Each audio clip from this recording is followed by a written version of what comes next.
Hello, everyone. Today is May 1st, 2023. My guest today is Keeon Sarlak. Keeon is a comedian and content creator. Thanks for coming on the podcast, Keeon. Thanks for having me, brother. You're welcome, brother. This is the second time on you're on the podcast, and hmm you were just saying right before the first one, or right after the first one, you started getting into stand up comedy. Yeah, so I think we were talking in like 2021 when I was like getting big over like TikTok, just trying to figure things out. Um, but yeah, I wanted to take the whole content creation and see if I could put it on stage, see like what would work and what wouldn't. I took a class, uh, and the class helped me out a lot. I had a first show from that class. Like the class ended, and once the class ended, we all did a show together. Every comedian or aspiring comedian did a show together. And it was over Zoom, so that was interesting. And then after that, I started just getting on stage. So I've had about 7 shows so far since last year. All of them have went pretty well except for one of them. That the one that didn't go well, I just went on really late. Um, Half the crowd was gone, so that was an interesting experience. But it was at the Laugh Factory. I met like one of my favorite comedians. His name's Dion Cole. I also performed on the same stage as this guy named Donald Rowlings. You know who he is. He's been on the Chappelle Show. The guy's fucking hilarious. Um, I also performed with Melissa Shoshahi, who's a Persian comedian out in LA. She's hilarious. And it was Tehran's show. I don't know if you know Tehran or if you've heard of Tehran. No, what's Teflon show? Tehran is he's a half black, half Persian comedian. He's mainly out in LA, but he performs all over. And he gave me the opportunity to perform under his show at Tehran Thursdays. So that was cool. Uh, So yeah, I've just been, I'm getting, I don't want to call it a residency, but I've performed at the Comedy Store now like 3 or 4 times. That's been every show I've done there has done really well.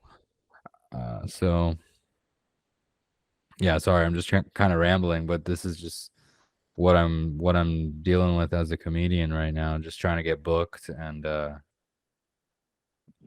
still keeping up with the content creation. What's it like getting booked or trying to get Um, booked?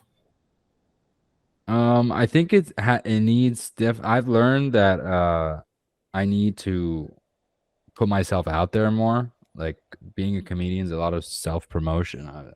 So like I was talking to one of my comedian friends the other day, and she was like, "Yeah, you got to just reach out to everyone you know, or like go to these comedy clubs and see how you can provide these comedians who are on stage with value. Like see how you can get on their show and see what you can do for them to basically have them put you on." So, I have only done 7 shows, and that's pretty much on me. Like, I need to put myself out there more. I have plans of like creating merch and, keeping the content going at the same time as doing the shows. And there's just so much. There's just, I need to be more organized, really. Like, but like for a guy who's only done 7 shows, I've probably done like 3 open mics, which is unheard of for a comedian. Like as a comedian, you're supposed to be doing open mics all the fucking time. I never do them. So that's another thing I need to keep like I need to go and do open mics more, meet other comedians, and like it's all part of the journey where, you're kind of like this in this stage where you're like a nobody because I'm known in the content creator world, like TikTok and Instagram, but as a comedian, like no one really knows me. I'm a rookie pretty much. Um, so yeah, just more stage time. That's how, and like I got to get a self tape. I have one, but I really don't know where it is. It's somewhere on my computer. I gotta send it to like all these clubs and be like, "Yo, I performed here. I performed here. Get me on your show," pretty much, if that makes sense. That makes sense. And that's not easy. And the self promotion, like, I don't feel like that. You're not like a guy who's very flat. I mean, how does that come to you? Does that come naturally to you? Like networking. No, networking, but also self promoting. Like, so I think there is networking, but then also when you book, that's like even another part of it where you're like, all right, you're the person who's really advertising yourself. Yeah, it's I don't know if flashy is the word. It's just like it's a lot of hey, here's me, come see me, you know. And every time I'm promoting on social media, I just say, hey, come to a show if you're free, and I'll spam it. I'll just post it all day, every day if I know that there's a show. And that has worked so far. Like most of my shows have been sold out. And obviously I'm That's performing with awesome. other yeah, obviously I'm performing with other comedians and they bring their fans too and whoever they can get. But I usually have a good turnout. Like I'll bring like 20 guests, or one show I had like 30 guests, you know. Um, and the shows that I'm performing at are like smaller crowds because, like I said, I'm still new at this. To the point where at the Comedy Store in the original room, they don't allow cameras because a lot of the comedians are new and they're up and coming and they get nervous if they see a camera on them, you know. So that's one thing that's bummed me out because I feel like I don't have a problem if there's a camera there or if it's not. Like I like being on stage. I like being in front of the camera. So I want to go to more clubs that allow recording so I can get like a good self tape of myself. And that would allow more self promotion because it's just like the work speaks for itself, you know. But yeah, I think networking is really the really what this whole thing is going to come down to. Like I need to be in this comedian circle, you know what I mean? Like and being in Orange County doesn't make it easy. Living at my mom's doesn't make it easy. Like I want to be in LA and perform out in LA because that's where I've been performing. I've only performed in LA. I've never performed in Orange County. So now I have to find the Orange County scene. I have to go to Costa Mesa and Santa Ana and meet these people and see if they'll put me on their show. Like there's this place called the Amazing Comedy Theater that just opened up. So I got to explore that. Yeah, it's a shit show, man. It's a lot. That's a lot. Yes, dude. Networking can be a shit show, and it's important though, Yeah, and it gives you go. it's part of the game, man. It's just part of the game, you know? It's the And same it's thing. part of every game. Yeah, it's the same thing with content creation. Like you want to collaborate, you got to hit someone up and be like, "Yo, let's get in a video together." That's something I've also never been like, good at. I just want to do my own thing, and it's just not how it works. So what I completely resonate with what you just said. You kind of want to do your own thing, but that's just not how it works. How did you realize that you can't really just be the lonely comedian doing your own thing? You just look around you, bro. You look around you and you look at other comedians and they're always together. Even the ones that are nobodies. Like the ones that like don't really have much clout. Like you can look at me from afar and be like, "Oh yeah, that guy's got a lot of clout." And yeah, that's true. But do I know a lot of comedians? Not really. I could name like all of them on my two hands, you know, and that's not good, you know. Uh I have to just even as a content creator, it's the same thing. You look at your favorite content creators, and they're all in the videos together. They all like flew out from New York to California or some crazy shit, and they're like, "All right, let's get in the video together. Let's shoot." I've talked to so many content creators and been like, "Yo, let's make it happen," and then never ends up happening. Whether that's on my end or theirs, it's just the way it works, and it's like there needs to be more effort towards all of that. But life is seems to be always getting in the way, and my biggest thing right now is like, how can I balance all of this? Like, I'm not really making money, consistent money as a comedian. Like, I make money off social media, but it's like side income. I just signed with this talent agency, and I literally just signed with them, so we'll see how it goes. But before, every single advertisement I was creating for other companies was like freelance work. They would hit me up or I would hit them up, and we would figure something out where I could like figure a contract out and a price out where I could create an advertisement for their company, pretty much like TikTok commercial. But my day job was like working as a waiter, or I was working at Starbucks. My dad was helping me out, and then my dad had a stroke, and like I stopped I stopped getting financial support from my dad. Now I'm like living in my living room of my mom's house, sleeping on an air mattress. I just quit my job at Starbucks, and I just got hired somewhere else too, but it's a totally different thing now. Like, the job is like hourly plus commission. I'm a salesman. I've never done sales really. So now I have to figure that out while being a comedian. Like, I don't even know, you know. Um it's a lot. Balance is huge. Yeah, sorry, I'm rambling.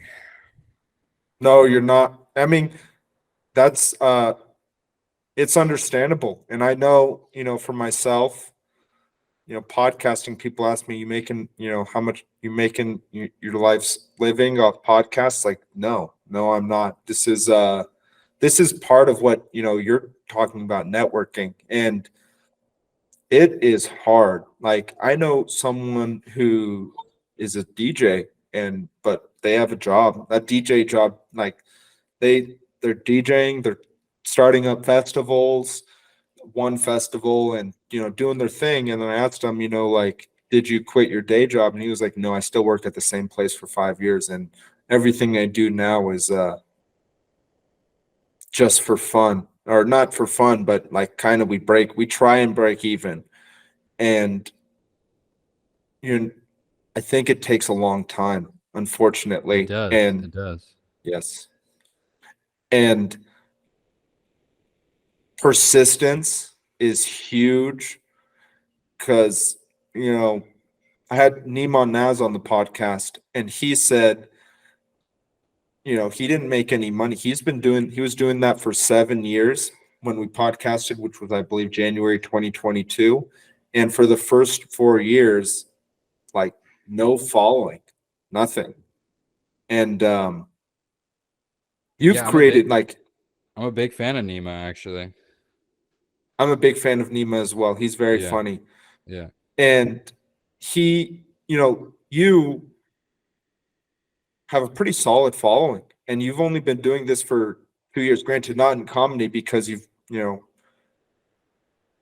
like you've said, not as out there with your content creation. I feel you're consistently putting work out there, and I actually see that you've gotten better with your characters, like the Italian mobster, Persian dad, Persian mom.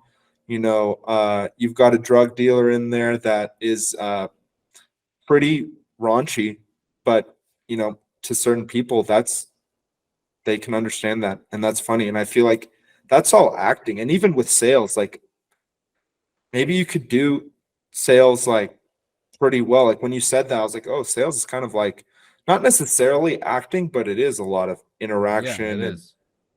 is that how you felt about it when you took the job, or what's the reason No, you transitioned? my brother pretty much hooked me up with the gig. He's like, he told the recruiter that my brother is interested. Um, and I said, fuck it, I'll give it a shot, because I am I'm not making any money. So, like, my job as a barista was like, I have a joke about it. Like, I'm just so broke, man, you know, and What's I'm the trying to joke? the joke is the hardest thing about being a barista is that you have to say it out loud. Yeah, and then I go on this whole tangent about like being in the service industry. Um, but you know, like I'm trying to make money and I'm trying to be this comedian, and I know that there's no money in comedy really, you know, like it takes a long time, like you said. But I have the following, which is good, you know, like I'm planning on creating merch, you know, I want to invest in myself for more self promotion, maybe some new equipment, you know, an apartment for myself, get some roommates, get like a little setup. You know, I had that like last year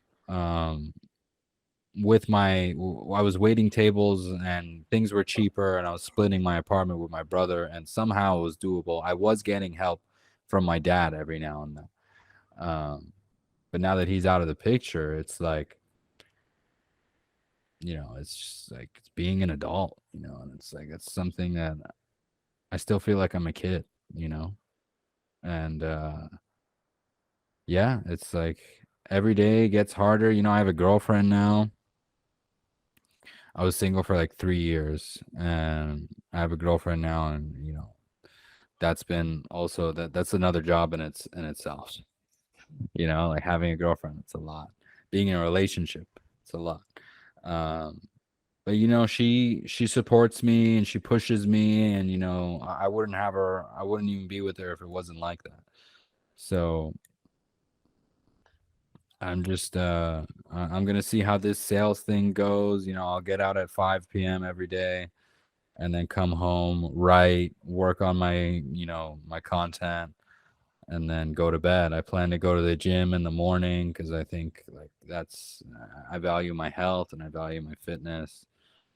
Um, yeah, man, it's an everyday battle. Like my dad broke his hip Oh uh wow, that's unfortunate. 2 days ago, 3 days No ago. way. Yeah, this guy had a stroke in October. Then he broke his hip like 3 days ago. Um, and it's just, you know, I'm trying not to be like it's hard saying, oh yeah, things are going great, and it's also hard saying things are going really bad because neither of them are true. Like I don't think my life is shitty in any way. You know, I live in Southern California. Um, I'm a comedian. I have 150,000 followers if you combine them all. That's Um, awesome. yeah, it's you know, I have a girlfriend, I have a job, uh, and then you look at the downsides. It's like, okay, I sleep on an air mattress. I don't have my own room. I live with my mom. Uh, my dad is sick. Um, you know, I could tag on so many things. Like I'm broke, but it's like there's it's just the journey, I guess. You know, like Kobe was always talking about. Kobe's like a big influence of mine. He's always talking about the journey and enjoying the journey, and that's just something I'm trying to do. You know, I have my good days and I have my bad days. Absolutely, dude. And you said it, it's an everyday grind. And it, to do what you want, like just being a salesman would be pretty easy. Or just being a comedian, if you could somehow support yourself with that, it, you know, would be pretty easy. And then maybe a lot of people would do it. But someone I always look back on is The Rock. Also, I do think that your reference to Kobe is, we from LA, we from Southern California, um, the Iranian American community in Southern California.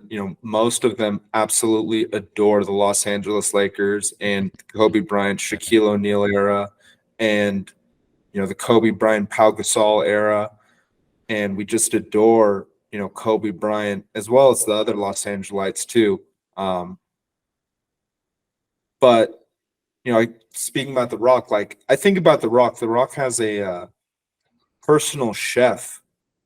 And that chef, cooks them up like the percent macros and the calories, and he's like perfect, like science, whatever.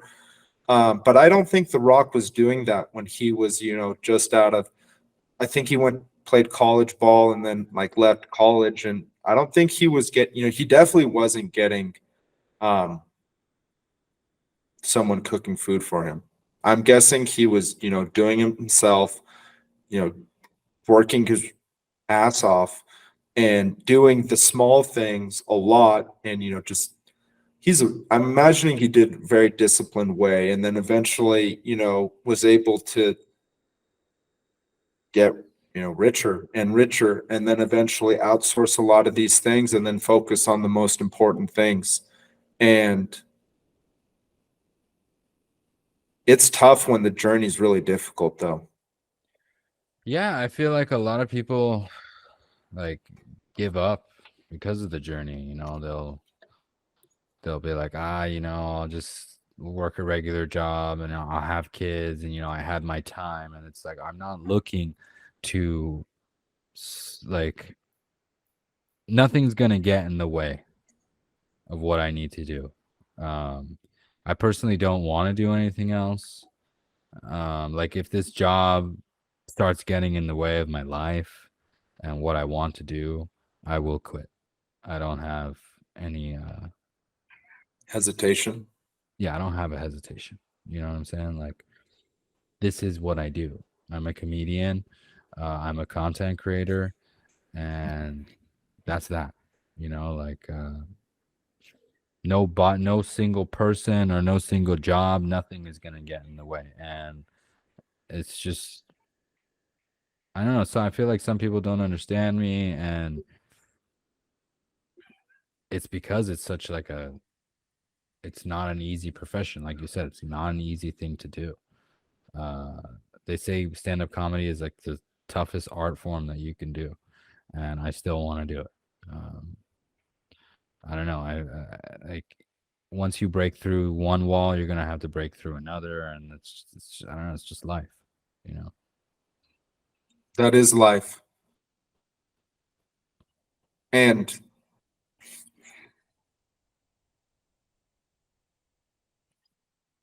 it's not easy, but it's what makes life worth living, I think. And it's interesting to hear. I mean, it's awesome to hear you say, you'll quit this job. And the thing is like, you're not quitting that job to go and be lazy and sit on your ass and then to go do nothing. You're not like quitting that job to go be a burden on society and like just do whatever you want and just hope that someone else, picks up after you. Entertainment is extremely valuable. People love entertainment. I I need to find this like exact study because I've heard this once that they did a study on a tribe, like some like old tribe, like somewhere in some remote place. And they found out, maybe it was multiple tribes. I really should find the study because I've referenced this multiple times. It's the most entertaining person in the tribe isn't the most caring woman or the best male hunter or the best forager or the best like the person that can handle business and politics within the tribe easiest. It's the person that's the most entertaining, the person that like just cures people's boredom. That is that's what I remember hearing from this. And I hopefully, I'll try after this to one day find like the specific study reference, whatever. But like you can apply that, outside of that old tribe to like modern day today. And I'm sorry, not modern day, like civilization, like Southern California is like one of the most urban places in the world with like one of the entertainment capitals of the world. And people all over the world value that. Dave Chappelle, Joe Rogan, I don't think is as popular for his stand-up. But then for me, one thing that was absolutely hilarious, I don't know if you ever watched Whose Line Is It Anyway? Of course, yeah. Dude, those I don't know, the tall guy who was Yeah. eventually on How I Met Your Mother. Yeah, No, I not forgot not his How I name Met Your Mother. too. Two and a Half Men. Yeah, I He was forgot the his name. stepdad. And then the guy to his right that was bald and blonde. Those two guys and Drew Carey were I just they killed me so many times Yeah, improv, in man. improv. That's not stand up though? It's a form of comedy, but I wouldn't call it stand up. It's just like they give you scenarios or they pitch you an idea and you have to run with it. I personally never Yes. tried it, but I feel like it would be a lot of fun. Um, it's acting, obviously, uh, Yes. which is something, I feel like I'm kind of a natural at. Never had an It kind acting of class. it kind of combines like content creation and stand up in a sense. Yeah, I've never had an acting class or never had an improv class, but I definitely plan to do it. And what you said about entertainment and how it kind of like makes the world go round. Like, I think that's really, I think that's spot on. I mean, I think the only reason why I want to continue living and like what I'm doing is because I found entertainment. One of the first things I wanted to do was be a sports broadcaster. I wanted to That's talk awesome. Yeah, I wanted to talk basketball, and it wasn't just the basketball. It was like entertaining people. I had a show about like a few months ago. I just remember like killing it, and the crowd was amazing. And at the end of the show, people were coming up to me, and one person came up to me. She was like in her 50s, and she was telling me how she was a big fan, and I was like shocked because I had never seen her on my TikTok or my Instagram like direct messages. I don't even know who this person is, and she's in her 50s, and she's like, "You are amazing. I love your Persian mom and your Persian dad characters and all the other ones, and you're gonna do like great, and you're gonna be this person." And I was really happy that I entertained her and that she was a fan, so it's kind of the shit that I like live for. I see like these comments and they'll make my day, or I'll hear the laughs in the crowd and I'll be like, fuck yeah, this is great. Should have been doing this a long time ago. But we're all like, I guess I'm in the place where I'm supposed to be. I've made all the decisions leading up to this, so we we create the life that we live, right? Usually, God forbid, there aren't any circumstances that alter your life drastically, but for the most part, your life is what you make it. Yes. Yes. And like you said, uh, we're blessed to be from Southern California. Unfortunate, your dad's situation. I'm sorry to hear that. That's a very real thing. And those types of health issues, those really doesn't matter if you're the richest person in the world or the poorest person in the world. It's a serious, health goes, that's not first world or second world or third world. That's a human issue. So hopefully he heals from that hip, as quick as possible. Thank you, bro. Appreciate it. You're welcome. Um, but then going back to, you're sleeping on your mom's couch and you feel, you know, you're broke. It it's not like being broke in Africa. Yeah, it's not. It's not even close. It's not even close. And that's the one thing, like, you quit one job to go to another job, and you said you would pretty much only quit this job to, pursue your job in comedy. Like, and you've gotten paid for it. It might not be much, but that's because it's a really difficult profession. And you have to work your ass off, and I think you're prepared to work your ass off for years. And I can understand, and I think you've gotten a lot better, honestly. Like, I've seen the characters, and I don't know what to say, like what the reason one might be better than the other, but like, personally, people come into their groove and they understand, what I don't know. One thing for me over the podcasting has been authenticity, and it doesn't come really naturally to a lot of people. To some people, they can just be authentic, no issue, and it's like, but that's a real big thing. And for the podcast realm, that's huge. And maybe for the comedy realm, there was something that you felt like you noticed over the time, like, okay, I know authenticity in comedy is also really important, but there are things that are unique to comedy that, you kind of have to be in it, and you kind of have to experience it in order to understand. How do you think, what do you think about that? I guess you're just talking about like trial and error, really. Yes. Like going through the motions, learning, failing, and getting better from it. I don't know. You mentioned that you've noticed that my characters have progressed and have gotten better, and it's really just from trying to see what the audience wants, what they do like, what they don't like, and what I like. Like, I really just I'm not gonna post a video if I don't like it. But at the same time, I'm also trying to make it seem real and authentic. Um,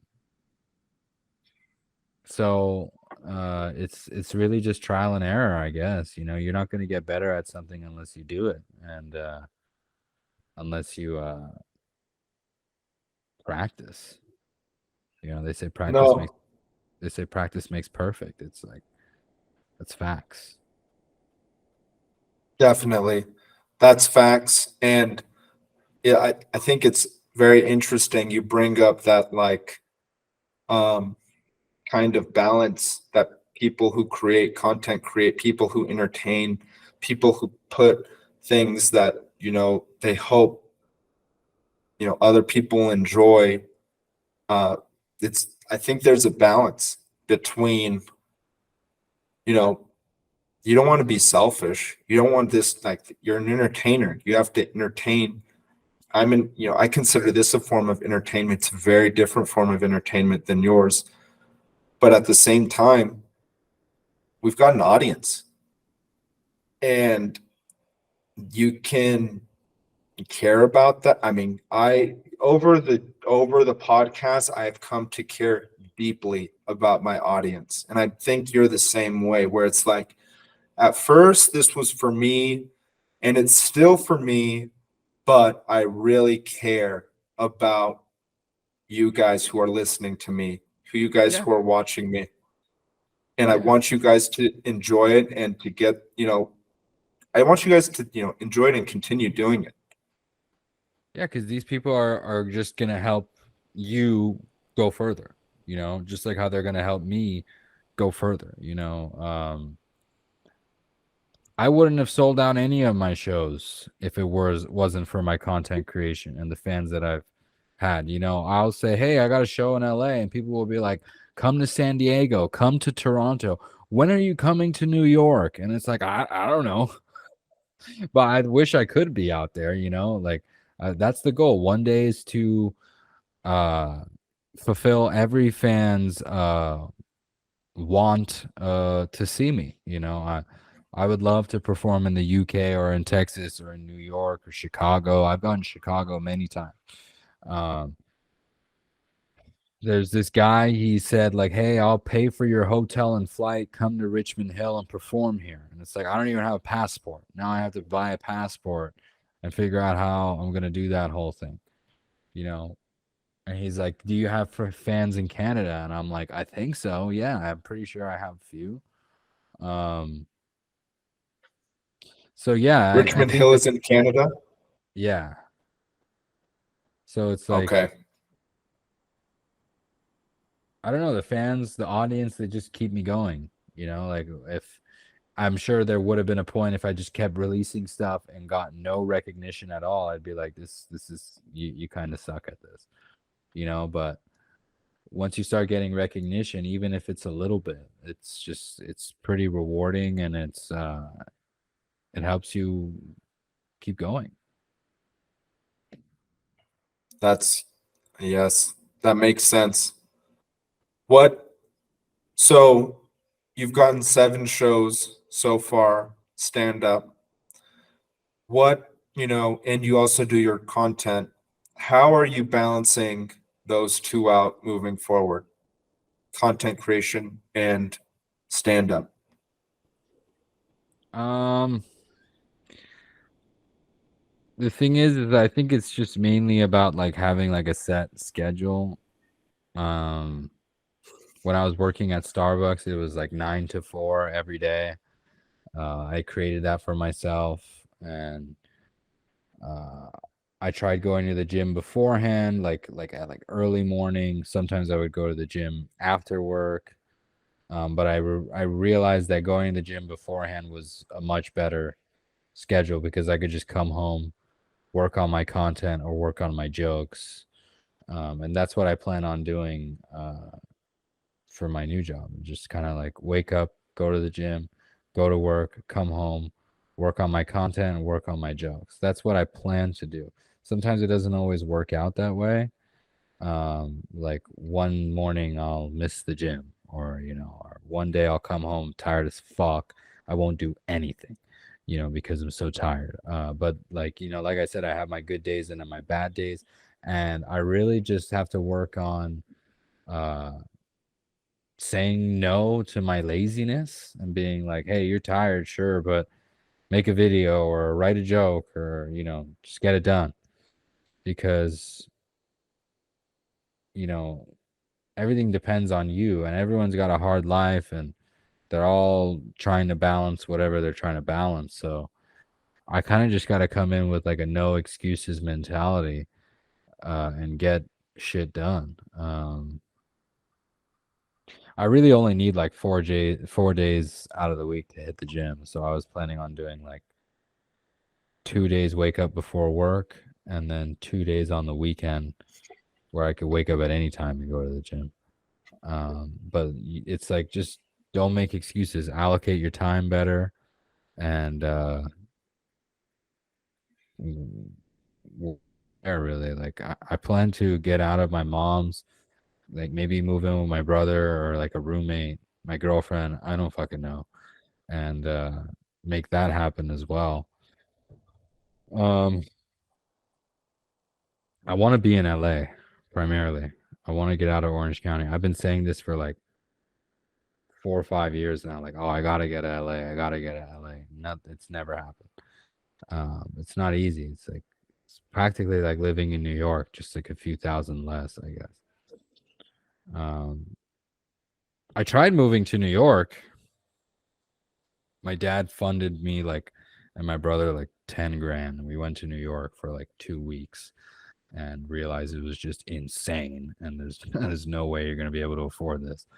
But hopefully one day as like a comedian I'm touring there and like maybe living there. I don't know, but it's so fucking cold, so I wasn't used to that either. Yeah, It's freezing. I would not, dude. Living there, I don't know. Maybe you could tour there in this like summer.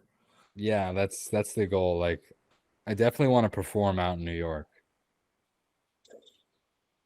Absolutely. And it's crazy, like these big cities like New York, LA, even after COVID, when they're kind of lockdowns, like, and they were like one some of the worst places to live in the world, people still want to go there. Like, I still want to be in a big city. I have like no desire to be like, oh, remote work, remote podcasting. I can go be out in the boonies, just enjoy alone. No, I want to be like there's still a very like there's a richness to living in a city. Like I heard somewhere, that you're in a city and like the whole world comes to you. And I'm sure in LA that's for sure true. In San Diego here, it's very true. And like also going to Mexico City, like, there are places where they just speak English and it's pretty much all tourists. Same in San Diego, same in LA. And it's just like you really like in Orange County, Irvine's getting big, but it's not like LA. No. And yeah, it's nothing like LA. And so you go to LA, that everything comes to you and everything's closer. And like I agree, like the rent, restaurants, I don't know, groceries are pretty much the same, but rent Same. and restaurant, I would say are like really high. Um, but there's a reason. It's like not even for just, I mean, for work, yeah, just for networking too, like everything. Like you're gonna like we'll be able to network a lot easier from those really dense places. Going to a Exactly. comedy store will be really like nonchalant. Like, I know a lot of comedians just go to the store. They're not performing, they just go there. And then you like, and there's got to be so many more open mics, like in a pretty happening part of LA. Like you can like multiple versus like Orange County, Yeah, there's probably like not. three of There's them, four of them. Yeah, and they're dispersed, super exactly, dispersed. exactly. Orange County, So I Orange County, there is a comedy scene, but it's nothing like you said. It's nothing like L.A. or like San Diego would be. Like it's totally different. Yes, and LA, I've got to say, is like San Diego's probably bigger than Orange County, but LA is a beast of its own when it comes to entertainment. Like, I don't, it could probably be considered the top entertainment city in the world. Yeah, L.A., New So, York. yes. And I think being there, if you're an entertainer, is like, it's kind of, I understand why you've been saying that. Yeah, I've kind of been in this battle of, let me get a day job that doesn't take much of my time and my mind so I can really work on my content and my comedy. And it's worked so far in terms of like the fan base and me getting better and all that. Like the creativity is like it has progressed. The content has progressed. Everything's progressing except for the financial side. It's like, how long am I going to live under my parents? What's the word? I need to learn. I need to Roof? leave the. And yeah, how long? I need to leave the nest. Like I was only able to take care of myself for about 2 years. Like me and my brother were paying rent at this one spot in Irvine for like 2 years, and then but before that, my dad was taking care of me, and now I'm living under my mom's roof. So it's like, you know, I have to do it all somehow. Now I have a job that pays hourly plus commission. Let's see how that works. And then at the same time, I'm under this talent agency. I have to do shows. I have to make content. I have to be a salesman on the phone every day. At work, I go by Phil, which is my middle name. It's my middle name's That's Philip, awesome. and I go by Phil to like give myself like this alter ego. Like you're not Keeon here, you're Phil. Like try and get in that mode, and I don't know, man. Like I was at Starbucks hiding under that Phil name, so no one would figure out that like I'm a comedian and I do this. But all my coworkers ended up figuring it out, and they would be like, oh, like but like you're pretty normal. You're not like that funny, and it's like. Yeah, because that's just like who I am. I'm not gonna be cracking jokes all the time, and plus, like, it's gonna take me a while to get warmed up to you, to the point where I actually start acting like myself. So I start acting like Keon. Um, so yeah, man, it's life is fucking weird. It's just I don't know how to explain it. Life is super weird, but you did mention Kobe Bryant before, and you did mention learning from him. And there's a couple things that you said, like gym, work, 9 to 5, right?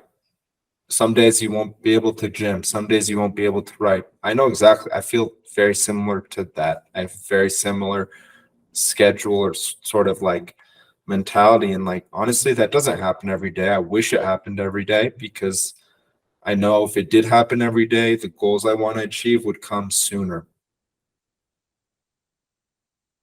But being just not giving up, I think is like Kobe did. I mean, Kobe never gave up. Kobe was playing up until his last game, scoring 50 plus points in his last game. And, you know, him, Michael Jordan, you can just see like the best guys, doesn't matter if it's comedy, doesn't matter if it's being an engineer, doesn't matter if it's being a professional basketball player, you know, um, this is like, there's a reason there's only a few of them, Yeah, only few greats. you said exactly, yeah. This you said something about getting to your goals faster. If you were to, hit all the points in your agenda every day, all the points in your schedule every day.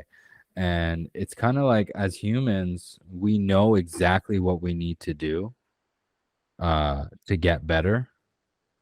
Like we all know, but do we do it?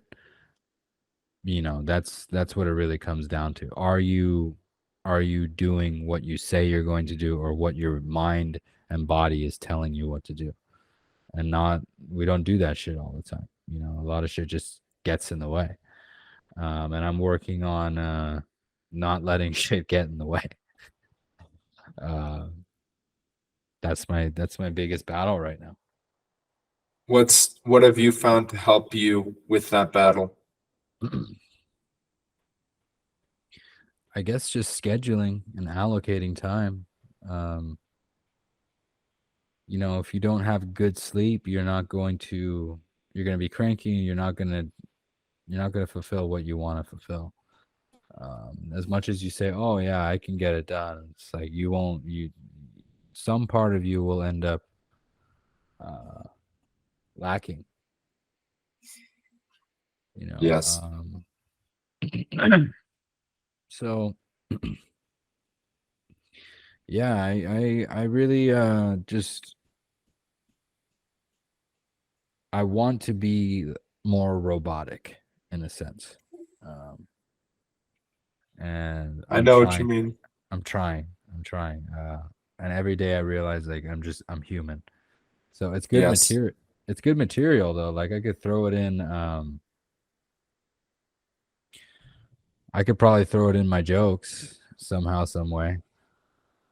Yes, dude. How militant you are with your work, and then like kind of just that falls apart sometimes. Yeah. Uh,